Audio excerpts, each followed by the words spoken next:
Em mais essa conversa com a FDTE, eu tenho a satisfação de receber Demétrio Magnoli. O Demétrio é sociólogo, formado na USP, doutor em Geografia Humana também pela USP, é professor, isso é uma coisa que ele não consegue fugir, é comentarista político da Globo News e mergulhador avançado. Demétrio, muito obrigado pela gentileza em conversar com a FDTE. Prazer é todo meu, Thales. Obrigado. Então, eu tenho algumas perguntas e você vai desenvolver isso com facilidade e a gente vai aprender coisas interessantes com você. Primeira pergunta de caráter mais pessoal. Aonde é que você fez seu curso secundário? No Colégio Equipe, no tempo em que o Colégio Equipe era uma bolha de jovens, adolescentes, vamos dizer assim, da classe média culta, o que se queria culta, de São Paulo. Na época, na parte, vamos dizer assim, da ditadura militar, logo após os chamados anos de chumbo. Eu fiz em 74, 75, 76. Realmente o Equipe era um centro de pensamento liberal, né? E de esquerda, principalmente. Mas era um colégio notadamente diferente de outros bons colégios que existiam em São Paulo, como o Bandeirantes, que era uma outra linha, o Santa Cruz. A Equipe realmente era uma instituição muito privilegiada. Você chegou a ter aula com o Platão ou não? Não no Equipe. Aliás, eu nunca tive aula com o Platão, fui colega dele no ângulo. No Equipe, o Platão dava aula no cursinho. E eu não fiz cursinho, eu fiz apenas o colégio. Eu tive aula, por exemplo, com o Dan, de Biologia, que veio a ser também nosso colega no ângulo. Grande professor de Biologia. Grande professor. Tinha esquecido. Então, você tem a sua origem, acho que até de pensamento crítico, no Equipe. Por que você foi para a sociologia? Como é que você... eu acho que dá até para entender, mas como é que você foi dirigido? O que te levou a fazer sociologia? Olha, Thales, nada a ver com vocação. É tudo acaso. Eu acho que a vida é definida basicamente pelo acaso. Era o ano de 76, toda aquela agitação política no Brasil. Eu tinha feito parte do Grêmio Equipe. A gente esteve lá na missa de 7º dia do Vladimir Herzog, na Praça da Sé. Eu tinha participado, como integrante do Grêmio Equipe, de assembleias da ECA, na famosa greve da ECA de 75, contra o diretor Nunes. Sim, né? Eu lembro. E o que eu gostava mesmo, você vai estranhar isso, mas o que eu gostava mesmo era física. Oh, que interessante. Eu pensei em emprestar para física, e o meu pai, engenheiro, achava sensacional essa ideia. Eu já não morava mais com ele, mas ele achava sensacional essa ideia. Mas eu cheguei à conclusão de que se eu prestasse para física, eu ia ter que estudar muito a sério. Então, eu falei, não, eu não vou fazer isso. E prestei jornalismo na ECA, Sim. Onde eu tinha certeza que sobraria muito tempo para fazer o que me interessava, que era derrubar a ditadura. Então, eu prestei jornalismo em 76, entrei em 77, e aí veio naquele ano a lei que exigia o diploma de jornalista para trabalhar em qualquer lugar, numa redação. E essa lei foi levada a sério. Naquela época, vários colegas da ECA, mais avançados, que já estavam empregados, foram demitidos. E eu descobri que aquela forma de ganhar a vida que eu tinha imaginado, já como estudante, trabalhar em revisão, em jornal, coisas assim, se tornava impossível. Então, em 78, eu prestei outro vestibular. Na época, se podia fazer 2 faculdades ao mesmo tempo na USP. Eu prestei para Ciências Sociais. Por quê para Ciências Sociais? Para poder dar aula. Ou de História ou de Geografia, o que aparecesse. E conseguir pagar o aluguel e coisas assim. Então, por isso eu entrei nas Ciências Sociais. Depois eu gostei da brincadeira, mas eu entrei nas Ciências Sociais para poder ter 2 possibilidades de docência, em vez de uma só. Legal. O seu pai era engenheiro, eu sei, e a sua mãe era arquiteta, paisagista, professora na FAO. Eles tiveram algum tipo de influência na formação, eu não tenho dúvida, mas na sua escolha profissional, eles de alguma forma, te orientavam? Não. Eu já não morava mais com eles, né? Eu tinha certeza que eu não queria fazer engenharia, embora eu achasse muito interessante o trabalho do meu pai. Meu pai foi o projetista das maiores hidrelétricas do Brasil, todas que você quiser, menos Itaipu. Ele foi o projetista principal das grandes hidrelétricas daquela época. Minha mãe foi uma das pioneiras, uma das 2 mulheres que entraram na primeira turma da FAO, quando a FAO foi criada. E ela é que criou a área de paisagismo na FAO. Mas eu também tinha certeza que eu não queria saber de arquitetura. Então, eles não tiveram influência nenhuma. Quando eu dizia para o meu pai que eu gostava muito de física e pensava em prestar física, ele ficava muito entusiasmado, porque ele achava que engenharia era um negócio meio técnico, mas física era o que era, né? Mas não, acabei fazendo outras coisas e eles nunca, vamos dizer assim, opinaram sobre o assunto. Entendi. No seu período USP, você foi um membro muito ativo dentro do movimento estudantil, na famosa Liberdade e Luta, que disputava o DCE. Acho que foi para você e para aquela geração na USP, foi um período muito importante, agitado, de aprendizado, de levar trancos, né? Como é que você enxerga hoje aqueles velhos tempos? Como é que você entende a Libelu hoje em dia? Isso dá um livro, Thales. Isso dá um livro que talvez eu escreva. Boa. Né? Mas vou tentar ser muito sintético. Né? Eu descobri, com o tempo, no momento, aliás, que eu saí, eu era mais que da Liberdade e Luta, eu era da organização trotskista que, vamos dizer assim, inspirava e sustentava a Liberdade e Luta. A Liberdade e Luta era uma fachada estudantil. Palatável. Legal, vamos dizer assim, legal. Na época da ditadura, e aberta a estudantes que não eram militantes trotskistas, mas tinha atrás dela uma organização trotskista, clandestina. Era a época da ditadura. Eu fiz parte da organização trotskista clandestina, cheguei a ser da direção dessa organização.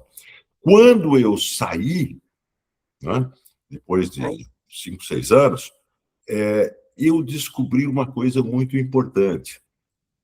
Na condição de militante trotskista, nós dizíamos que nós queríamos muito mais do que derrubar a ditadura, queríamos instalar o socialismo. Né?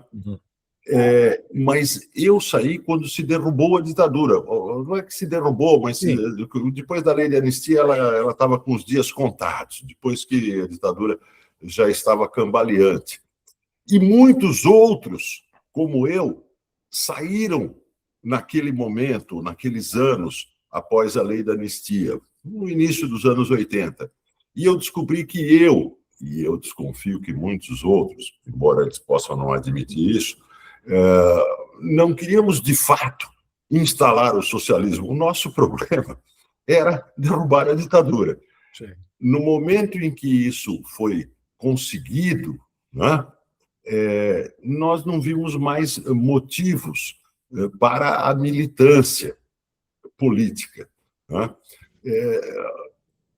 Isso é muito importante. Uma outra coisa muito importante é que aqueles anos na Liberdade de Luta e na organização trotskista me deixaram uma herança de disciplina de trabalho.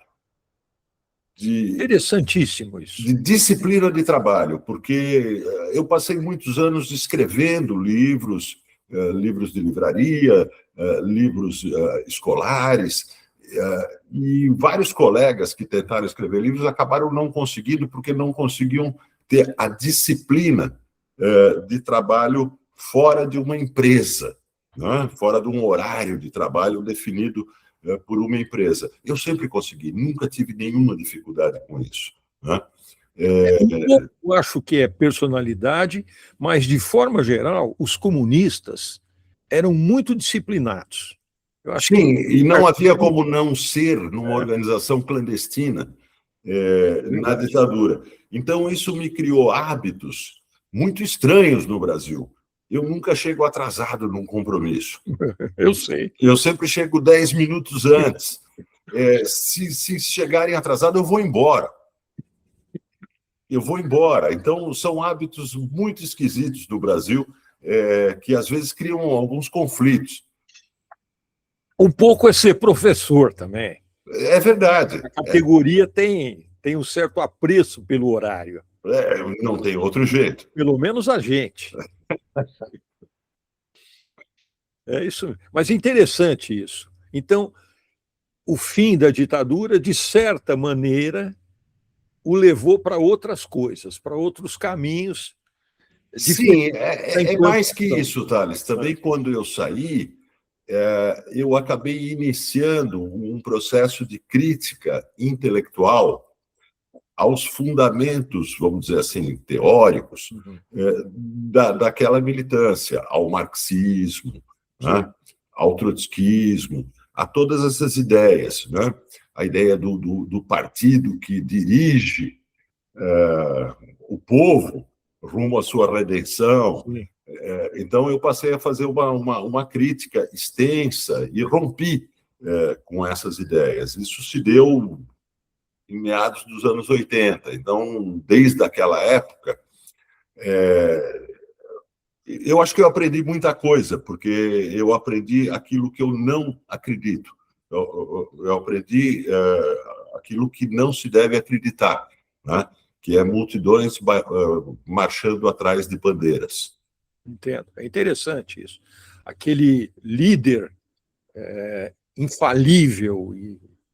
Essa ideia que leva a política a se aproximar um pouco da religião. Exato. Né? E aí você tinha perguntado sobre influências de pais, mães. Aí talvez exista uma influência, porque a minha mãe é filha de um antifascista italiano que foi preso pelo Mussolini, fugiu da Itália, no último navio que saía da Itália na hora que eclodiu a Segunda Guerra Mundial. E ele e a minha mãe odiavam a ideia, porque essa era a ideia do Mussolini na Itália, eles tinham visto tudo aquilo, de multidões cantando hinos e seguindo bandeiras e estandartes e líderes infalíveis nas ruas. Então, eles ficaram com uma ojeriza disso, e eu ouvi bastante isso na infância, né? E hoje, há muitas décadas, Há 40 anos. Eu compartilho a mesma ojeriza. Eu entendo perfeitamente, porque eu compartilho da mesma ideia. Agora, uma pergunta para atualizar um pouco, assim, como é que você enxerga os jovens de hoje? O que é que eles desejam? O que está na cabeça dos jovens e você tem contato com eles?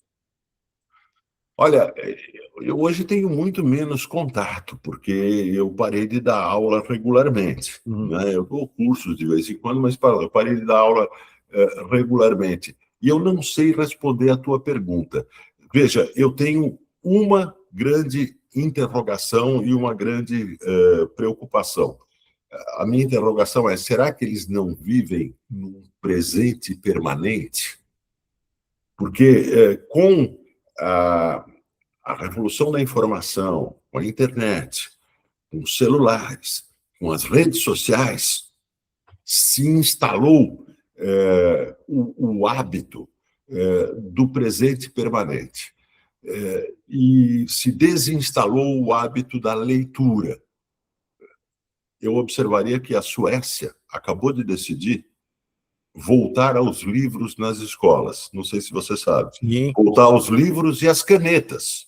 As canetas e aos cadernos nas escolas. A Suécia que foi uma das pioneiras na informatização geral, nas telas, né? Na informatização geral das salas de aula.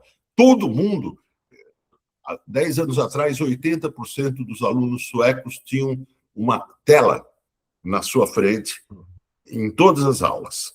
Né? E a Suécia descobriu que os alunos estavam desaprendendo a ler, e ao desaprender a ler, estavam desaprendendo o passado. Eles não sabiam mais identificar o percurso histórico da humanidade, nas suas linhas gerais, o percurso histórico do seu próprio país, e me parece que esse é um fenômeno universal. Então, isso é uma grande preocupação que eu tenho. A preocupação com o declínio radical da leitura. Né? Que talvez seja o mecanismo cognitivo mais poderoso. Né? Exato, exato. Aquele que leu livros vai se adaptar muito bem às telas. Ele não vai ter problema em interagir com mecanismos de busca, com inteligência artificial. Ele sabe aquilo que ele deve perguntar. Né? Isso é o principal. O principal não é saber a resposta, é saber a pergunta a ser feita. Ele aprendeu o método de fazer pergunta e os contextos nos quais as perguntas têm sentido e as respostas ganham relevância. Né? Isso se perde junto com uma série de outras capacidades cognitivas muito importantes. Os jovens, basicamente, desaprenderam a tabuada. Se você pedir a tabuada do 8 ou do 9 para um jovem, ele não vai conseguir. A do 7, que é terrível. A do 7, 7 vezes 6. Ele vai perguntar para o celular a resposta a isso. E, claro, ele vai encontrar a resposta, mas ele vai perder certas capacidades que são importantes para a vida toda. Eu acho que esse é um problema, e é um problema que está ligado à educação e a decisões políticas sobre a educação nas sociedades nacionais. Por outro lado, há um outro fenômeno que eu detecto, que é bastante interessante, que é a flexibilidade profissional, a flexibilidade de ofícios desses jovens, o que está ligado a um fato estrutural. Não existe mais, ou quase não existe mais, a carreira tradicional, na qual a pessoa se forma, entra numa empresa e passa as próximas décadas nessa empresa, ou em 2, 3 empresas de uma certa área especializada. Não. Os jovens de hoje aprenderam a saltar de um ofício para outro, né? E se apropriar de técnicas diversas nas quais eles podem trabalhar. Então, de certa forma, nesse ponto, eles têm uma mente muito aberta, né? O que é bom, é uma adaptação à economia atual, à economia do futuro, e eu acho muito bom, do ponto de vista de não se tornar dependente de uma estrutura empresarial como os nossos pais foram, até nós, de certa forma, já numa transição fomos. Entendo. Eu acho que você tem razão. Mas o afastamento da leitura, porque ler em livro tem uma outra coisa que eu acho interessante, que é o tempo. O livro te permite ir, voltar, você tem um período de interação mais lento do que a gente olha nas telas. Mesmo com a gente, né? Em outras gerações, a gente acaba sendo, talvez, imediatistas em algumas conclusões. E o livro desperta a imaginação. Quando se lê um livro, você, quando gosta de um livro, você cria na tua mente histórias que partem daquela história, né? E isso, na minha opinião, não acontece na velocidade, no ritmo alucinante das telas, do celular, de coisas assim. Então, eu acho que é preciso prestar atenção para essa perda.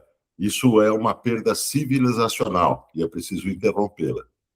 Concordo, eu acho que você tem razão. Agora, uma pergunta que me surgiu quando eu te mandei um WhatsApp para nós conversarmos. Eu olhei lá na carinha do seu WhatsApp, achando que ia te encontrar lá uma foto sua, mas eu vi a carinha do cardeal Richelieu. Por que você escolheu o Richelieu para te representar? Qual a curiosidade, o interesse por essa escolha que você fez? Não, a primeira escolha é não colocar a minha foto, né? Eu não quero a minha foto circulando por aí, sei lá por quê. Todo mundo te conhece. Não, eu não quero circulando por aí em celulares e tal. Sei lá por quê. Mas por que o Richelieu? Isso que eu quero saber. Aliás, parabéns. Tem uma dúzia de pessoas no Brasil que identifica imediatamente o Richelieu ali. Você faz parte dessa dúzia. É estranho para um físico fazer parte dessa dúzia. Mas por que o Richelieu? Richelieu foi o inventor da política internacional moderna. É verdade. Em que sentido? Até Richelieu, a política dos Estados, ela se baseava em critérios de religião. Com Richelieu, o conceito do interesse nacional se sobrepôs a todos os outros conceitos como fundamento da política externa. A França de Richelieu, que era um país católico, né, ela, na Guerra dos 30 Anos, que Richelieu já tinha morrido, mas é logo depois, na Guerra dos 30 Anos, entre 1618 e 1648, a França católica se une às potências protestantes europeias, holandeses, sim, contra a Casa de Habsburgo, católica. Por quê? Porque a França, a partir de Richelieu, coloca o interesse nacional acima de critérios religiosos na sua política externa. E isso é uma revolução na minha área. Minha área é relações internacionais, né?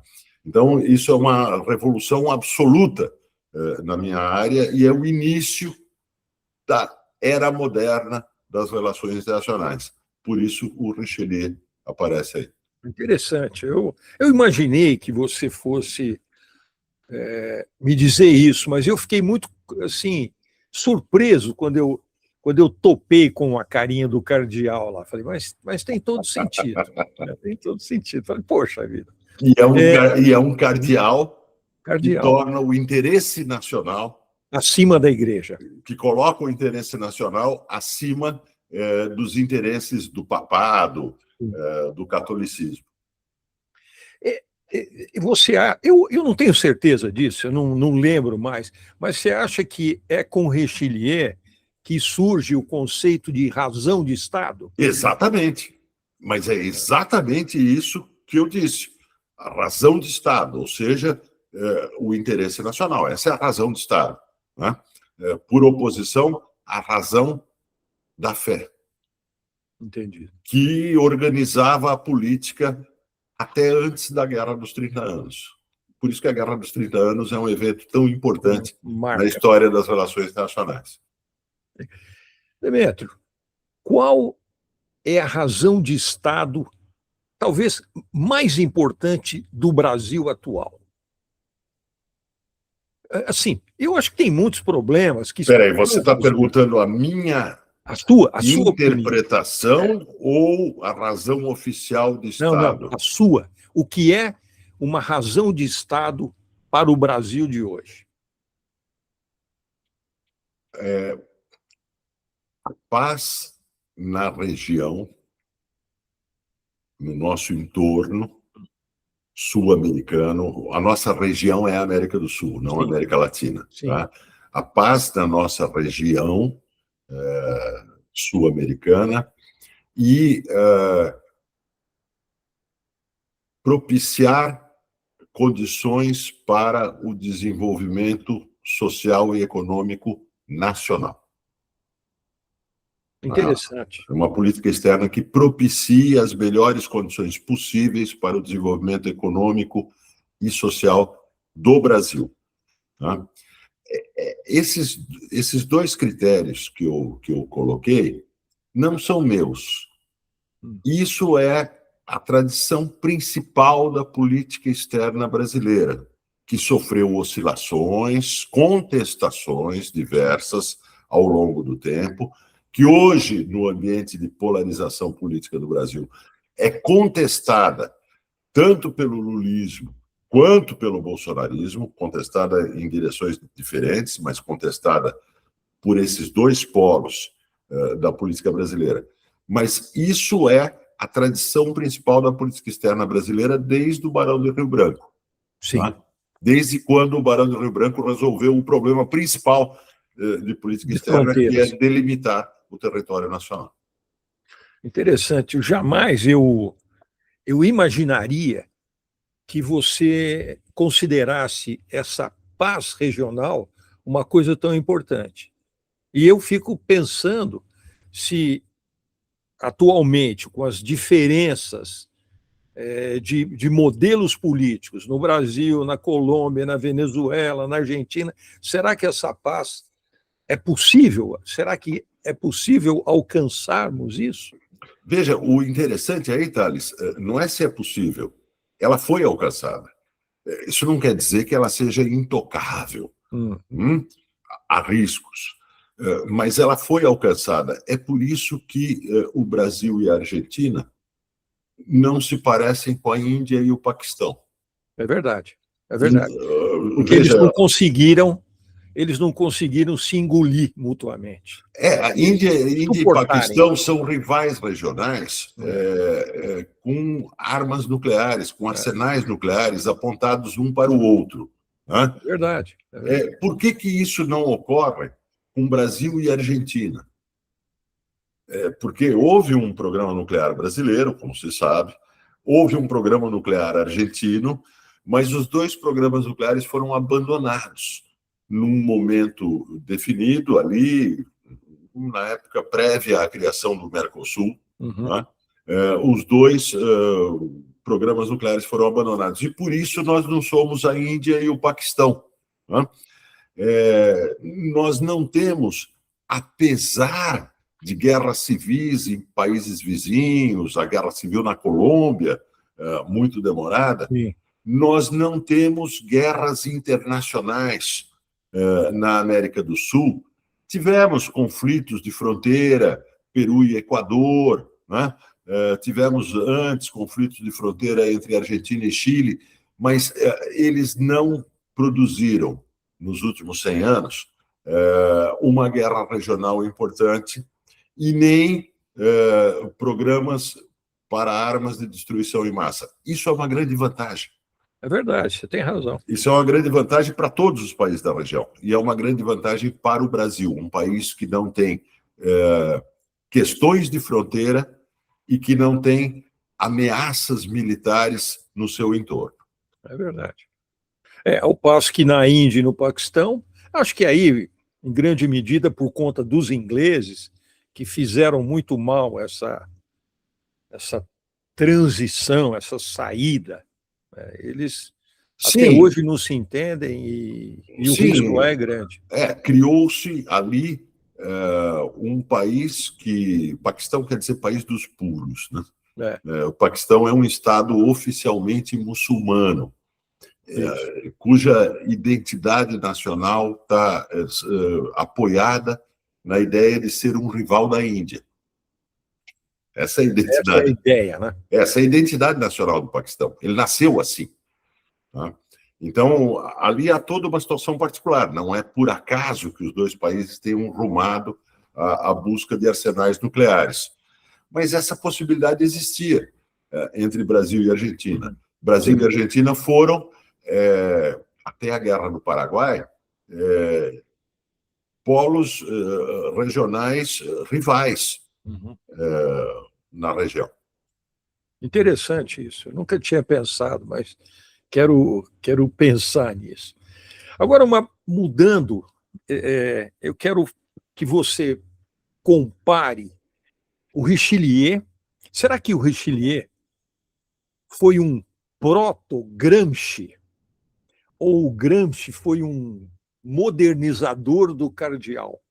Porque eu acho que o Gramsci foi, de certa maneira, um organizador do pensamento do Estado, do Estado moderno. Foi. Eu não diria que ele era um proto-Richelieu, que o Richelieu era um proto-Gramsci.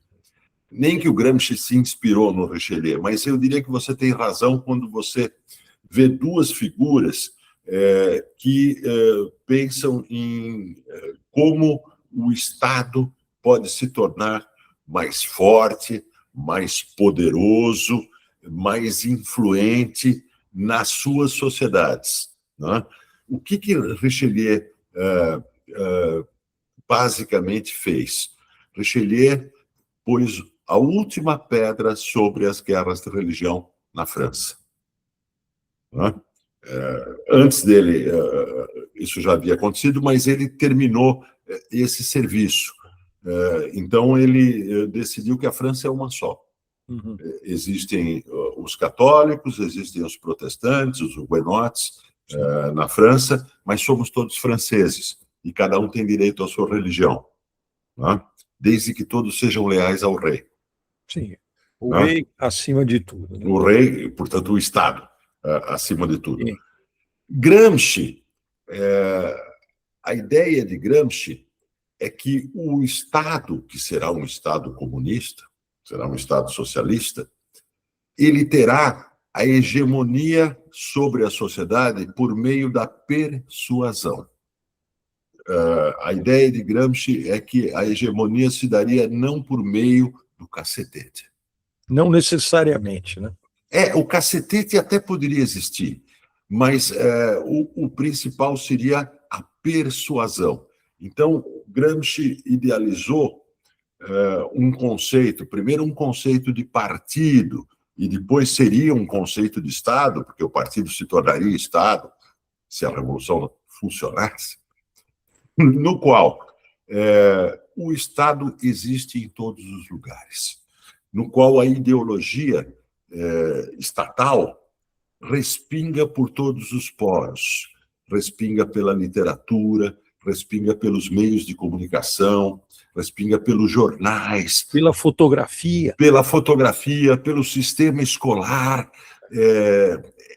Essa é a ideia gramsciana da persuasão por meio do controle estatal das manifestações culturais as mais diversas de uma sociedade. De tornar normal, de tornar aquelas ideias naturais. Naturais. Naturais. Passarem a fazer parte do que é normal. Naturais, exatamente. É a ideia de que a política está em todos os lugares. Essa é uma ideia péssima, hein? A ideia de que a política está em todos os lugares e de que todas as pessoas, de alguma forma, estão envolvidas no grande projeto estatal. Cada um é parte de uma engrenagem, né, que é um grande projeto estatal. Essa ideia de coesão de Gramsci tem uma relação com a ideia de coesão de Richelieu, em contextos completamente diferentes. A coesão, no caso de Richelieu, envolvia a liberdade de religião. Isso é importante. Tá? A coesão, no caso de Gramsci, só envolve a adesão a um programa estatal. Curioso isso. E é interessante que o Gramsci, comunista, fundador do partido, creio, né? Comunista italiano. Ele não é o fundador, mas ele está lá no início. Mas você vê, tanto a direita como a esquerda se valem dos mesmos princípios que o Gramsci organizou, né? Porque é eficiente. Porque é eficiente. Agora, no caso da direita, esses princípios foram aplicados muito largamente nos estados totalitários, nazista e fascistas. Né? Mas as ditaduras de direita posteriores ao nazismo e ao fascismo não fazem mais isso. As ditaduras de direita posteriores, elas são muito mais frágeis, porque elas se baseiam essencialmente no cacetete. Você não vai encontrar uma outra ditadura ideológica de direita. Né? Você vai encontrar versões amenizadas disso, no salazarismo em Portugal.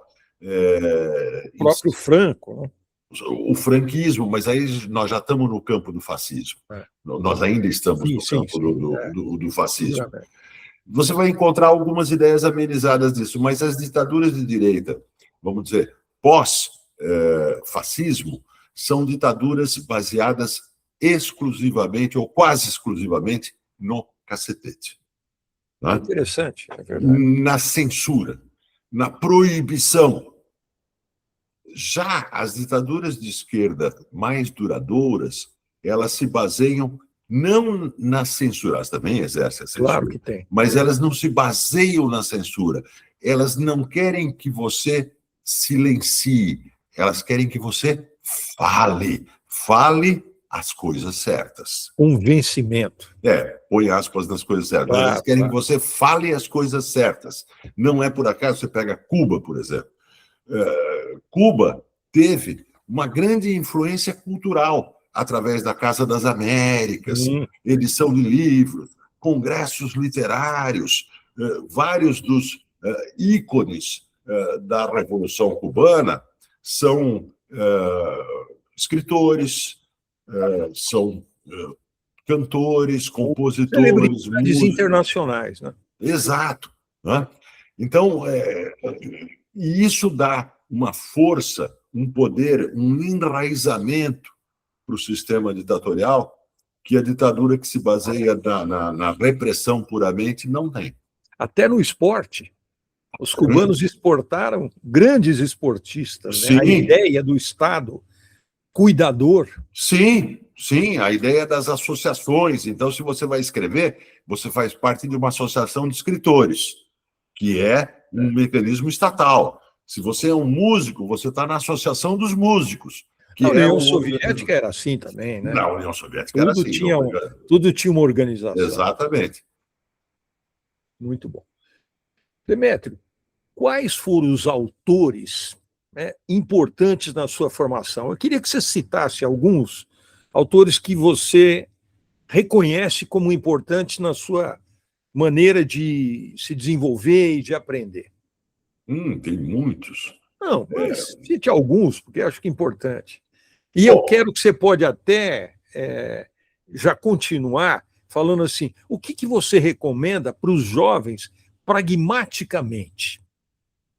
Porque os jovens também querem, eles precisam de um certo pragmatismo. Né? Mas primeiro fala de você. O que eu vou recomendar é o que para mim é importante. No fundo, é uma resposta só. Né? Veja, na juventude, no meu tempo de militância, eu li todas as obras clássicas do marxismo, sem faltar nenhuma. Sem faltar nenhuma. E tem algumas coisas, tem coisas extremamente chatas, mas é importante ler. O Capital é muito chato. Mas eu tentei. Não, é muito chato. Eu li os 4 volumes, inclusive Teorias da Mais-Valia, que é o escrito pelo Kautsky, depois da morte de Marx. É muito chato, mas é importante, porque você vê ali a última grande obra do positivismo. Marx era um positivista. Você considera isso mesmo, né? Sim, Marx era um positivista. Ele acredita que a história tem leis, ele acredita que é possível descobrir as leis da história. Ele é um cientificista ao extremo, né? E por isso é importante para entender a época e para entender um pensador que teve um impacto sobre o século XX como talvez nenhum outro. Freud. Sim, mas eu não li muito Freud. Eu li não, mas o impacto do Freud sim. É menor. Sim. Mas eu recomendo especialmente uma obra de Marx que é brilhante. Qualquer que seja a tua posição política, O 18 do Brumário, de Luiz Bonaparte, que é uma obra de história e que é a prova da vulgaridade dos que se dizem marxistas hoje em dia, porque é uma obra de história na qual não há economicismo, não há determinismo econômico em momento nenhum. Nessa mesma direção, ainda no campo da minha juventude, eu indico uma obra do Trotsky, chamada História da Revolução Russa. Uma obra em 3 volumes. É grande, não? Onde também não há economicismo. É uma obra de história, sob o ponto de vista dele, mas é uma obra de história sofisticada. Muito boa. O Trotsky escrevia bem, né? Acho que ele pensava bem. Sim, ele escrevia muito bem. Escrevia muito bem. Ele pensava coisas loucas, mas muito bem. Essas obras valem a pena. Se alguém se interessar, de fato, por relações internacionais, não pode deixar de ler Raymond Aron. Raymond Aron. Paz e Guerra entre as Nações. É um clássico, né? É o maior dos clássicos. Eu não li, mas o meu pai tinha. É o maior dos clássicos das relações internacionais e é um livro maravilhoso, excepcional. Também do Raymond Aron, e aí não é tanto relações internacionais, é uma crítica do pensamento de esquerda, a melhor crítica do pensamento de esquerda, que chama O Ópio dos Intelectuais, que é uma outra obra fantástica do Raymond Aron. Ainda no campo das relações internacionais, e sem querer ser muito extensivo, é preciso ler Diplomacia, de Henry Kissinger. Esse eu tenho aqui, eu li, é ótimo. É ótimo. Muito bom. Né? Mas... E o Lanterna de Popa, do Roberto Campos, também é um livro interessante. Muito interessante. Muito interessante. Agora, ainda do Kissinger, as pessoas falam do Diplomacia, que é muito conhecido, mas quase ninguém conhece a tese de doutorado dele, que ele escreveu quando jovem, né? Que é sobre o Congresso de Viena. Tem uma tradução brasileira que chama O Mundo Restaurado, né? Que é sobre o Congresso de Viena de 1815. É a melhor obra de Kissinger. É a melhor obra. É maravilhosa e deve ser lida por quem se interessa por relações internacionais, sem dúvida nenhuma. Eu recomendo, agora, fora desse campo, para falar de poucas coisas, tudo que o Otávio Paz escreveu. Otávio Paz, tudo o que o Otávio Paz escreveu. Otávio Paz é um filósofo mexicano, muito interessado em literatura, mas não só em literatura, e tudo que ele escreveu é ótimo, porque ele tem uma visão muito aguda da modernidade na literatura. Né? Ele faz uma crítica muito aguda, crítica no sentido de compreensão, né? Da modernidade na literatura. Então, Otávio Paz, leia-se tudo o que se quiser. E se alguém tiver muito interessado no Estado mexicano, né? Tem um livro do Otávio Paz que chama O Ogro... esqueci do nome inteiro. O Ogro... Acho que é o Ogro Burocrático. Sobre o Estado mexicano. De que período? Até quando? Não, ele analisa Formação. a história do México, criada pela Revolução Mexicana, Sim. de 1917, que cria um Estado balofo, burocrático, né, que só desapareceu nos anos 90, só foi reformado nos anos 90, que teve uma figura paradoxal na sua direção, que era o Partido Revolucionário Institucional, PRI. o PRI, um partido que se chama Partido Revolucionário Institucional. Uma revolução, por definição, é a derrubada das instituições. Uma revolução que se torna instituição é o México. Tá? O México é um país louco, né, Thales? Porque se você for no Palácio Presidencial do México, no Zócalo, não sei se você já foi. Não foi. É uma visita que deve ser feita. O Palácio Presidencial hoje não opera como Palácio Presidencial, é mais um museu, embora ainda tenha atividades estatais ali. Lá no Zócalo, na praça principal da Cidade do México, você tem 2 andares com os murais de todos os muralistas mexicanos principais, que eram todos comunistas. Sim. E esses murais imensos, nesses murais aparece o Marx, aparece o Trotsky, aparece o Lenin, aparece o povo enforcando o imperador, aparece o povo enforcando o Papa, os camponeses se erguendo contra os latifundiários. E esse é o Palácio Presidencial do México. Um marciano que pousasse na Terra chegaria à conclusão que o México é o único país comunista do mundo. Não tem nada menos comunista do que o México. Mas se ele passeasse no Palácio Presidencial, dissesse, esse é o Palácio Presidencial, ele diria, tem um país comunista no mundo, que é o México. O Otávio Paz ajuda a entender o México, além de ajudar a entender muitas outras coisas. Né? Esse é um livro muito importante. Vou dar um pulo rápido para não fazer uma resposta de 1 hora e dizer que ninguém pode deixar de ler Machado de Assis completo, se quiser entender alguma coisa de literatura brasileira. Se ele só lê Machado de Assis completo, já está bom. Eu concordo. Já leu alguma coisa, já é legal. Tem muitas outras coisas legais na literatura brasileira, mas isso já é legal. E, para terminar, nós estamos num período dramático do século XXI, Trump, guerras, tem gente que diz que a Terceira Guerra Mundial já começou, eu não concordo, mas tem gente que diz que a Terceira Guerra Mundial já começou e que é uma guerra fragmentária. É muito importante ler Vitor Serge.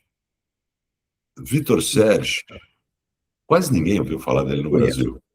Vitor Serge foi um comunista russo, não é russo, mas ele aderiu aos russos, ele era meio belga, meio francês, ele aderiu ao Partido Bolchevique, depois foi expulso do Partido Bolchevique, virou meio anarquista, foi para a Espanha, esteve na Guerra Civil Espanhola e escreveu um livro chamado É Meia-Noite no Século, sobre o período da ascensão dos fascismos na Europa.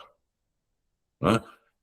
Que, enquanto ocorria a ascensão dos fascismos, o stalinismo se instalava na União Soviética. Né? É o final dos anos 20, começo dos anos 30, a meia-noite no século. Esse livro é extraordinário para se entender um período crucial na história do século XX. Quem lê É Meia-Noite no Século, do Vitor Serge, pode aproveitar e ler junto O Zero e o Infinito, de Arthur Koestler.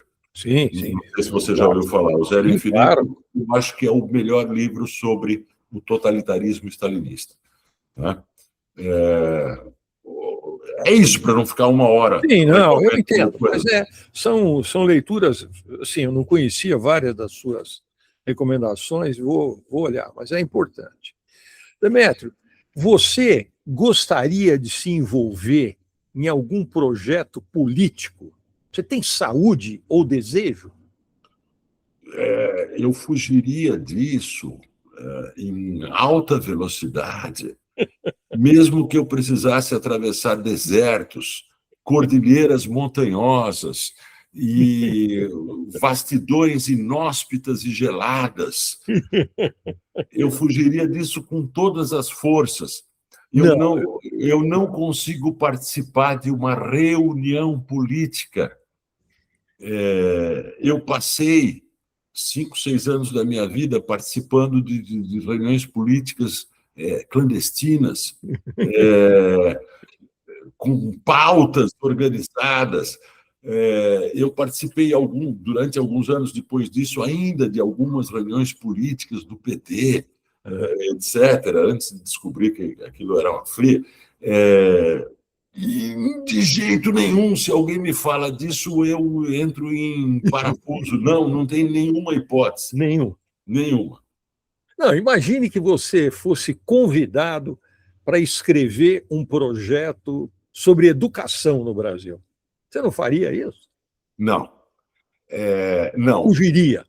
Não, porque eu acho que esse em particular, eu acho que eu não teria, vamos dizer, a capacidade, a competência específica necessária para isso. Não, você pode ter uma equipe, pode reunir gente. Mas é preciso ter as competências específicas para ter as ideias centrais e fazer com que elas se concatenem num todo coerente. Eu jamais faria isso, porque eu acho que eu não sei o suficiente. Eu tenho impressões, ideias sobre o assunto, discutíveis, mas de qualquer forma, o que você está falando não é um projeto político. Isso aí seria um projeto mais acadêmico do que político. Mas é que envolve muita política, né? Um projeto de mexer com a educação significa mexer com ideologia. Não, e depois, agora, em particular, eu estou escrevendo não menos do que 3 coisas complicadas. O que você está fazendo? Eu estou escrevendo junto com Jaime Brenner, uma grande figura, um livro que se chama Sionismo e Antissemitismo. Interessante, é um tema Sionismo e antissemitismo. É um tema muito atual, porque o antissemitismo voltou a ser algo muito grave e muito difundido, tanto pela direita quanto pela esquerda. A direita e a esquerda se encontram no antissemitismo. Tá? Isso aqui é o que eu estou lendo agora. Ó. Não sei se você conhece. É A Filosofia do Judaísmo. Não conheço. É um livro bem interessante. Julius Gutmann. Não conheço. Talvez o meu coautor, o Jaime Brenner, conheça. Talvez ele conheça. Então, esse sobre sionismo... Sionismo e antissemitismo. Tá. Porque, basicamente, o antissemitismo atual se esconde atrás da roupagem do antisionismo. Sim. Esse é o esconderijo do antissemitismo atual, porque hoje em dia poucas pessoas, ainda tem, mas poucas pessoas se declaram antissemitas depois do Holocausto, etc. Né? E esse é um tema muito quente. Então, nós estamos escrevendo esse livro com a ideia de lançá-lo ainda por volta de outubro, novembro desse ano. Eu estou escrevendo, além disso, um livro que eu não posso contar qual é. Uhum. E eu estou... Sozinho? Sozinho. Sozinho. E eu estou escrevendo sozinho também projeto de uma série para a televisão. Pode falar no tema? O tema é um recorte histórico da formação do Brasil a partir de gaúchos que se instalaram na campanha depois da Guerra do Paraguai e as gerações sucessivas de gaúchos que se envolveram nos mais variados eventos políticos, como a Guerra do Contestado, como a Coluna Prestes, como a FEB na Segunda Guerra Mundial, que depois foram para o Centro-Oeste, como tantos gaúchos foram, e se envolveram na Expedição Rondon, na construção de Brasília. Eu não sabia que tinha gaúcho nisso. Em todos esses lugares. Em todos esses lugares. No Centro-Oeste, nos últimos 40 anos, eles dominaram. Né? Não, mas estiveram em todos esses eventos, porque o Rio Grande do Sul é um lugar... se você for para o Rio Grande do Sul, ou se você olhar uma pirâmide etária do Rio Grande do Sul, você vai ver que o Rio Grande do Sul tem uma pirâmide etária parecida com a dos países europeus. Por quê? Porque os jovens vão embora. Os jovens migram, o que, aliás, ajuda a entender a crise financeira crônica do Estado. Né? Não é só má administração, como em tantos estados do Brasil. No caso do Rio Grande do Sul, há um fenômeno estrutural, que é um fenômeno demográfico. Né? Interessante. Porque os gaúchos foram para o Brasil inteiro. Né? E eles permitem, isso que é interessante na ideia, eles permitem contar, não a história do Brasil, mas um recorte importante da história do Brasil através de sucessivas gerações. Interessante. Eu estou escrevendo, na verdade, o argumento dessa série, que já é suficientemente complicado. Estou escrevendo para mim mesmo. Talvez algum dia alguém queira produzir. Não, mas como dizem os franceses, pour plaisir les yeux. Isso, mas talvez algum dia alguém queira produzir e eu acho que daria um negócio legal. Mas precisaria de um investimento ousado de alguém. É verdade. Demétrio, a última pergunta. Quais são os seus projetos de mergulho? Esse eu quero... Você sabe que nos últimos... Veja, eu não sou mergulhador fanático. Uhum. Mergulhador fanático é aquele cara que faz viagens exclusivamente para mergulhar. E mergulha 3 vezes, 4 vezes por dia. Esse é o mergulhador fanático. Ele escolhe o lugar para onde ele viaja para mergulhar e passa o dia inteiro mergulhando. Faz 3, 4 mergulhos, mais um mergulho noturno. Eu não sou assim. Eu gosto de mergulhar em meio a viagens que têm diversos outros objetivos, mas que também têm pontos bons de mergulho. Nos últimos anos, por acaso, eu tive poucas oportunidades de mergulho. Eu já tive muitas belíssimas oportunidades de mergulhos, mas nos últimos anos eu mergulhei pouco. E os meus projetos são só de retorno, porque os lugares que eu não fui, que são muito bons, são no continente que eu resolvi não ir. Porque eu tenho uma tal idade que é preciso eliminar algum continente, porque não dá tempo de tudo. Claro. Né? Então, eu eliminei a Ásia, que é muito grande. Né? Então, eu eliminei a Ásia. Os outros lugares, os outros grandes pontos de mergulho do mundo, eu já fui. Então, eu voltaria. Eu voltaria principalmente ao Tahiti. Na verdade, é a Polinésia Francesa, os melhores mergulhos que eu fiz na vida foram lá. Cozumel, no México, que tem mergulhos extraordinários, e a Galápagos, onde eu só mergulhei nas proximidades das ilhas principais, porque a minha mulher não quer saber de pegar um barco e passar 7, 8 dias no mar para ir mergulhar nos rochedos de Wolf e Darwin, que são extraordinários, mas no meio do nada, lá no mar. Então, talvez eu ainda consiga convencê-la a ir comigo, ir sozinho, meio chato, para Wolf e Darwin. São projetos demais para a minha idade, mas enfim. Demétrio, muitíssimo obrigado pela conversa. Foi muito legal, aprendi um monte de coisa. Agradeço a sua generosidade, a sua... Imagina, foi um prazer imenso, Thales. Todas as vezes que você quiser conversar, estamos aqui. Muitíssimo obrigado, Demétrio. Eu que agradeço. Abraço, A Thales. te agradece muito. Tá bom? Abraço. Tchau.